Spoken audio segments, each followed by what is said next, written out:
nosotros si podemos atención a esto, no es precisamente nomás gran personaje central de este Evangelio, sino dos momentos con dos claves distintas y dos momentos que para nosotros son pruebas indiscutibles de Cristo está realmente vivo.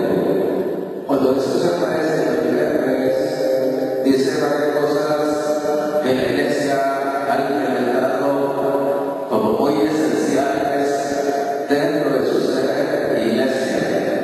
Por ejemplo, Jesús se aparece y dice la frase paz a vosotros. Nosotros lo podemos traducir en nuestro lenguaje latinoamericano, la paz esté con ustedes. ¿Qué significa la paz? La paz significa muchas cosas. Dice en otro pasaje de San Juan que Él trae la paz no como la del mundo, la trae de un modo diferente. La paz significa verdad, significa amor, bondad y sobre todo perdón. No hay paz verdadera sin esos elementos. Nosotros sabemos que en la cruz Cristo da la paz. De su costado dice, me parece que San Juan Crisóstomo, del costado abierto de Jesús entra el perdón a la humanidad.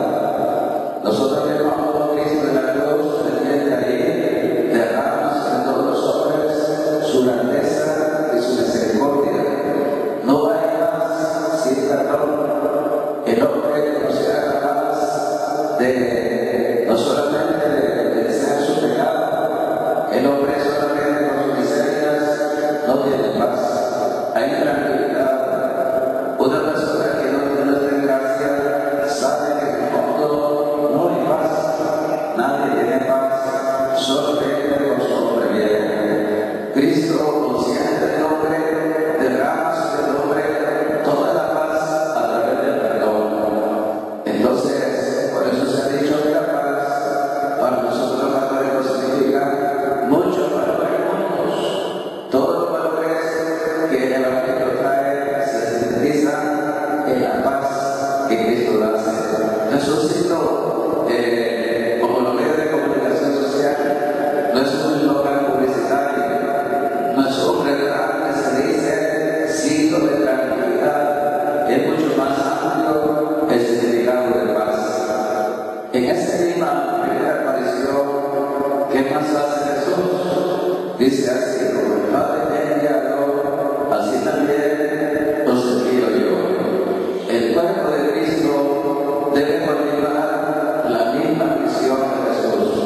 Nosotros no somos cuerpo de Cristo sin esa verdad. Todos debemos ser corredores, no solamente la Biblia y los apóstoles. Todo bautizado, Dios nos envía para que continúe la misma misión del Señor. Somos de alguna manera el mismo cuerpo. Físicamente somos un solo, un único, una realidad única en Cristo. Y Cristo quiere a todos, a uno como sacerdotes, ustedes como laicos, que lo piden, vayan y evangelicen, testifiquen, lleven el anuncio de la buena nueva, cada uno según su propia vocación. Más adelante dice el Señor, y dicho esto, escribió su ejemplo sobre ellos y les dice, reciban el Espíritu Santo, sopla, igual que sopla cuando crea el hombre, sopla sobre él y la vida. Suerte que hoy no es la vida física, es la otra vida, la vida nueva que Cristo trae a la humanidad. Muchos de nosotros, a pesar de esto, debemos decirlo con grandeza. Ojalá nosotros comprendiéramos eso. Cristo trae una nueva vida a los hombres. Desde que Cristo trae esa vida, el hombre no es igual, es distinto el hombre en la tierra. Hay algo que lo hace diferente al hombre de la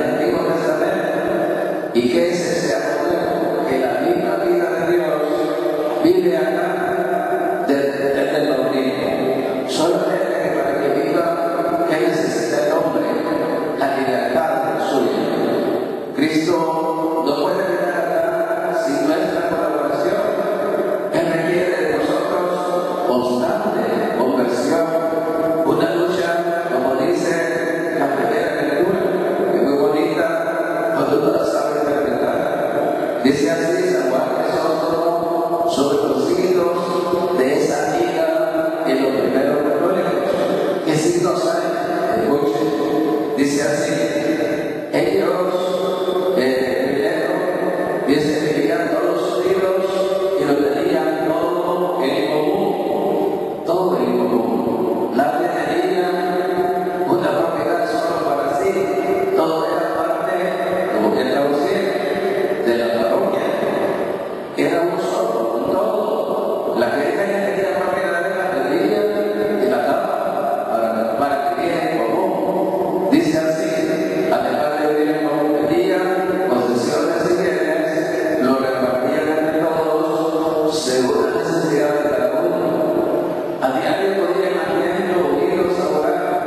Celebraban la misa, que es la oración del pan, en las casas, no era en el templo. El templo era el lugar de encuentro para las oraciones, pero la iglesia, después del edicto de Constantino, cambia. Entonces la liturgia va adquiriendo norma a medida que la misa se entiende como algo nuevo respecto al mundo del Antiguo Testamento. ¿Y qué más hacen ellos? Solamente dominan de las cosas muy bonitas. Ellos viven la pobreza. Nadie de nosotros vive la pobreza como la vivían ellos. ¿Qué hacían? Todo entregado. Y dice San Juan Crisóstomo, ellos, movidos por el Espíritu, hacían una de las cosas más sabias que el hombre puede hacer. ¿Por qué? Porque cortaban de raíz cualquier egoísmo o interés que nace de tener dinero. Escuchen esto porque es importante. Entonces, cuando nosotros nos apegamos al dinero, ¿qué pasa? Ahí hay tantos egoísmos. Vaya que se lo hay. Por eso se ha dicho que lo más difícil de convertir es la bolsa. Y el signo más claro de conversión es la bolsa también.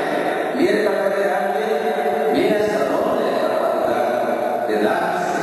No de dar, de darse. Y dar para mucha gente es función de tarea. Para quienes son los que más dan, no son los que más tienen. Definitivamente es así. La Iglesia Católica nunca ha ido por lo que más tiene. La Iglesia Católica sale no por lo que más tiene, por el que quiere dar. Y ese dar en los primeros católicos era muy bonito, que era ejemplar. Ellos sabían, entendían que la vida nueva que Cristo trajo a la tierra requiere luchar para que los bienes de la tierra no nos aparten de Dios. ¿Cuánto tenemos que aprender los católicos de este tiempo? ¿Cuánto tenemos que aprender? Por eso dicen todos los en general, dicen así: ¿quiénes son el modelo de la iglesia verdadera? Estos primeros católicos de Jerusalén. Ellos, para nosotros, son el punto de llegada de lo que es el evangelio bien comprendido. Entonces, si uno entiende eso, cuando Cristo le dice a la iglesia, sopla y le transmite su espíritu, que es el mismo espíritu de Dios, Él está diciendo a la iglesia, le da poder a los sacerdotes. Primero para perdonar pecados. Todo lo que arde en la tierra quedará claro, y todo lo que deshace en la tierra quedará desatado. Es el poder, ¿cómo se llama? El poder de la llave del reino de los cielos. ¿A quién se le da? A Pedro, los obispos y los sacerdotes son representantes de ese poder. Y no solamente es la confesión, son cada sacramento. Es un poder recibido del mismo Dios. ¿Quién tiene ese poder para la Iglesia Católica? Nadie. A mí me hace gracia cuando se escucha, a mí me hace mucha gracia, dicen las iglesias. No